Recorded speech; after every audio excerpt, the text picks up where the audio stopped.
Hello folks, welcome back to yet another episode of my Football Manager 2020 team guide with Hull City. That's right, the Tigers. Yes, they've got a national reputation. Their owner, he might be a little bit dubious, as it says he will be listening to offers should he be made a decent proposal. The Hull City Tigers, they do play at the KCOM, which is 25,586,000 all-seater stadium. They've got great training facilities, great data analysis facilities, and an average youth setup as well. Their club culture is play possession football, develop players using the club's youth system, attacking football as well, sign players under the age of 22, and sign players from the lower levels of the domestic game. It's a lot of stuff there for their culture of of Hull. Let's get going, folks, and take a little look at the club itself. I've signed a deal worth 17.75, whatever, a lot of money per week. So rolling in the dough I am. Quick look at the overview. We have got a reputation of 3-star. The director of football is Lee Darnborough, with my assistant Cliff Byrne. The chairman, Assam Alam, needs to dig down in his pockets and cough up some funds. The media expect us to finish 21st, which would be in the relegation spot. So not great for Hull. They've got it all to do. Last season we did finish 13th. So can we get it better this time around? Quick look at the media 11 here, or the best 11. Balagoy is old Balach up top. I can't read that. The writing is terrible. Henriksen, Grosicki, Bowen, Stuart Irvine, and the rest of the gang at the back there. There's some tricky pronunciations that I'm going to try and sidestep. A couple of loan obligations as well. Josh Bow has been brought in from Everton. Dicko as well has gone to Vietnamese Armen. But yeah, we'll take a look at the squad in just 1 second. Here is the next 5-year plan made up by Assam Alam. He's saying, you know what, you got to make sure you kind of create a self-sustainable environment at the club. That means buy to sell. Work within the wage budget. At the end of this season, they want to finish in mid-table, reach the 4th round of the FA Cup and the Carabao Cup 3rd round. Luna's going nutso, by the way. And also, they are looking to sell the club over the next few years. So be prepared for a takeover, possibly a good thing or a bad thing. You can also arrange a meeting with the press and also get a report from the backroom staff as well. And an inter-squad friendly is usually on offer here, but for whatever reason, they say no. So here we are, folks. I don't know why you don't get an inter-squad friendly, but let's jump into the thick of things and take a little look at the finances with the club. £11 million in the bank, but you only get £1 million for your transfer kitty. And to make matters worse, if you do decide to sell Jared Bowen or Jackson Irvine or whatever, you're only going to get 10% of that money back into the club to kind of feed your transfer habit. So, you know what? You might not want to sell your big players. And you're currently overspending your wage budget, which is £208,000. You're actually £218,000. So you might want to be a little bit coy with the transfer dealings at the moment. The debt is £38 million. That's right. It's quite a heavy debt. Projection is to lose lots of money over the next few years. But this is the team, and there you go, straight off the top of the block. Jared Bowen is wanted by Villa, Palace, Newcastle, Norwich, and West Ham. So expect a whole raft of offers for your best player. £11 million rated. You could get around about 18 million, something like that. Could play on the left or the right side, just in case you don't know about Bowen. Only on £8,000 a week. Pittance, he could be earning 10 times that. I say 10 times that, is that right? He could be earning 80 grand, I'm pretty sure of it, by the end of this. So also your next valuable player is Kamil Grosicki, is a 31-year-old Polish international, can play on the right or the left as well. Basically the clone of Bowen, but not as great as him. Decent first touch and free kick ability as well. He's got the bit of flair in there, and he's also good. He's quite nippy down those wings, so he is an option. Reece Burke is another hot object, £3.5 million defender. Right back or centre back, depending on what you want to go with. Decent mentals, not too shabby with his technicals as well. That's actually quite a cut-off from value. You know what I mean? You start with 11.2, then to 8 million, then Reece Burke is your next most expensive. And then you're down into the echelons here. Tom Eaves is only rated at £750,000, which is a surprise, but he did score a bucket load of goals the past 2 seasons for Gillingham in League One. Can he make the transition upwards? Well, time is on the side. It is a very young-ish looking side. You've got a couple of loanies as well. The best player potentially is Leonardo da Silva Lopez, currently operating as a 3-star Midfielder could go as high as 5-star as well, so he's one to keep an eye on. Maybe pin your hopes on him a little bit. Can play anywhere down the right hand side, down the middle as well. Very versatile, kind of a little bit of everywhere really. Also, you can look at Kevin Stewart's 25-year-old defensive midfielder. Could go up another half a star though. You're not going to make much improvement on that. I like Daniel Batty. I think he's got a little bit of something about him. Could go as high as 5 stars as well. 2.5-star rated at the moment, so he's got a long way to go. 21 years of age, so he is another hot prospect to keep an eye out. Anyone else? Anyone else stand out? Yeah. Hungarian fella. Let's take a look at the development squad. For whatever reason, you don't get a friendly. So the hot prospects coming on through for the Hull Tigers. Keane Lewis Porter is one of them. Is rated at 2-star at the minute. Could go as high as 4.5-star. 18-year-old attacking midfielder. Can also play as a striker. Not bad technicals, and the good ones anyway. The passing, the dribbling, the finishing, all in double digits, which is what you want to see. His paces could do with a little bit of a rise. So he's up there. Will Mannon is another hot prospect. 21-year-old goalkeeper. Could go as high as 4.5 stars. Currently operating as a 2-star player. Brandon Fleming is another one. Could go as high as 4 stars. Wing back on the left hand side, around £135,000. Great pace already at a young age, and decent mantles down this lower echelon here with off the ball positioning and work rate. So that's good numbers that you want to see. Any other ones in here? What about this Egyptian fella? Could go as high as 4 stars. Ahmed Salam, Egyptian, reasonable pace and acceleration. Not too bad with his dribbles and flair, but the rest of his numbers could do with a boost. He is only 19 years of age. How about this Belgian fella? Could go as high. Yeah, nothing really excited about the Belgian fella.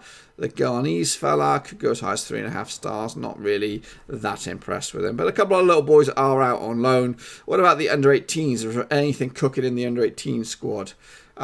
Luke Rees, striker, could go as high as 3.5 stars. He's 16 years of age. He is Welsh, only operating as a 1-star at the moment. Not bad natural fitness and great finishing. 12 for a 16-year-old. So all in all, that is Hull City's team.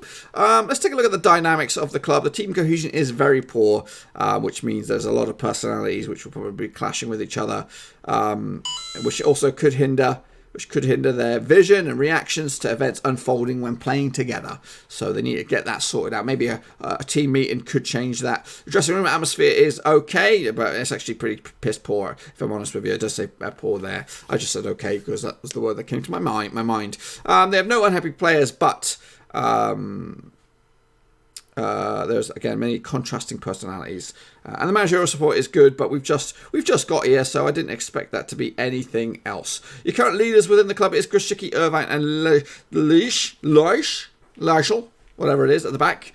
I don't say that name often, or maybe say it once in my time before this video, so I don't know how to pronounce it. If you are a Hull City fan, maybe break it down for me in the old chatskis down there. Henriksen and Bowen are on the outside. Luna's on the inside. She's got a squeaker. She's happy. Josh McGuinness, he's plying his trade here as well. 44 capped Northern Irish striker, formerly of, was it Doncaster?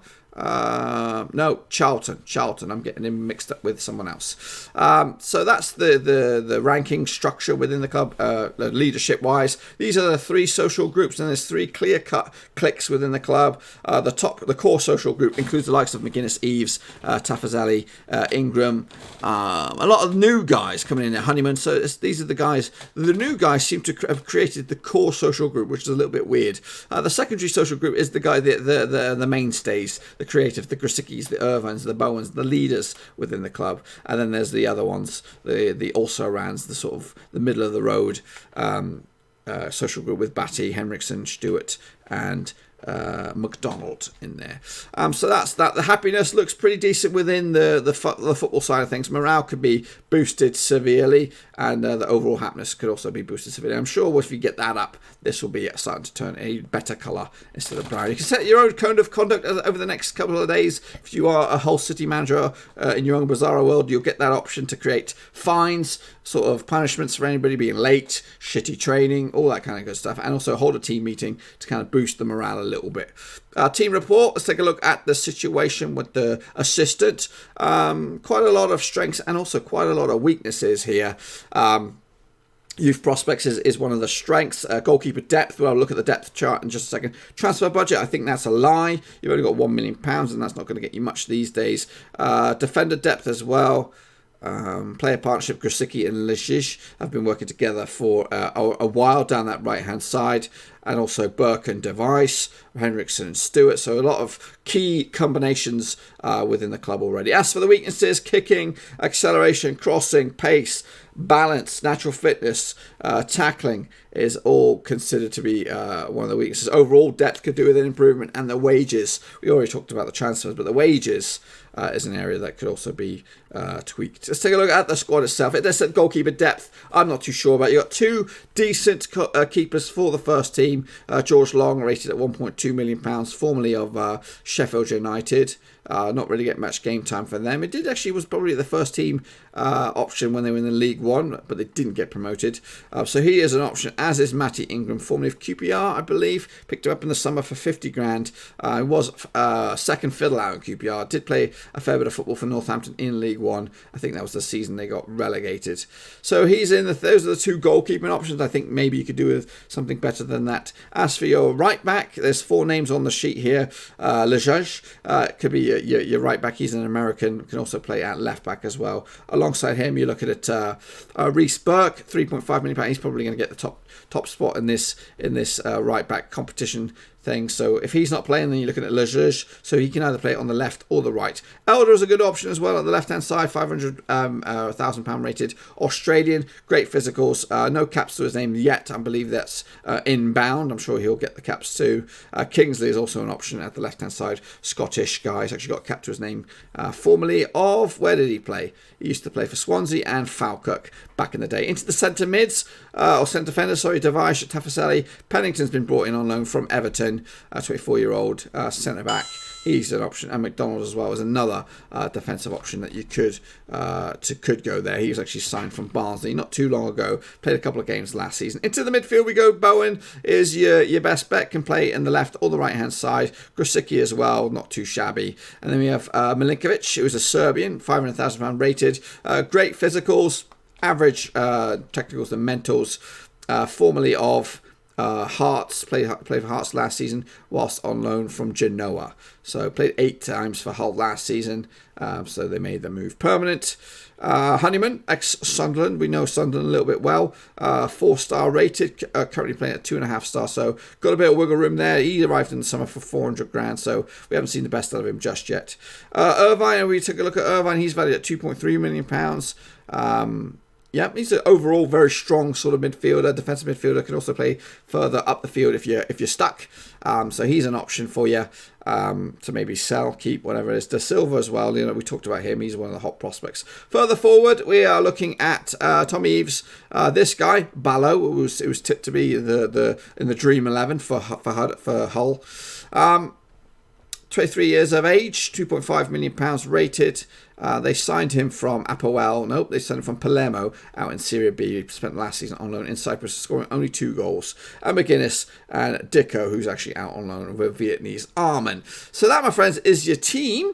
And we did look at the strengths and weaknesses. This is what the board expect mid-table. The English FA Cup to be in the 4th round minimum and the 3rd round minimum of the Carabao Cup. It does matter some to these bad boys. The Championship, the odds, the season preview, I did say 21st, didn't I? Just above the drop zone, so they survive by the skin of their teeth. Bowen makes the Dream 11, which is good for a team of this quality. Keep him and you got yourselves a good chance. Grosicki is also in that cluster of players that they consider elite. But that, my friends, is what I've got for you. Hopefully you enjoyed this video. If you did, smash the thumbs up. If you're new, smash the subscribe. I'm churning out the videos, the team previews over the next few days, so make sure you continue to check them all out, because maybe you'll find the team that suits your style. Is Hull City your team? Well, let me know in the comment section down below if this video has proven to be of some help to you along the way. I'm going to get out of here. Make sure you stick around and check out the rest of the videos on the channel. There's a lot of them there, especially for FM related, but there's some other stuff that you might find tickles your fancy. Until then, I'm out. Thanks again for watching. Please like, share, and most importantly, hit the subscribe button to keep you bang up to date with all things Blackburn Rovers related, Championship related, football related. We've got it all covered right under one roof. And while I still have you, please be sure to check out some of the old videos scattered along here. I hope.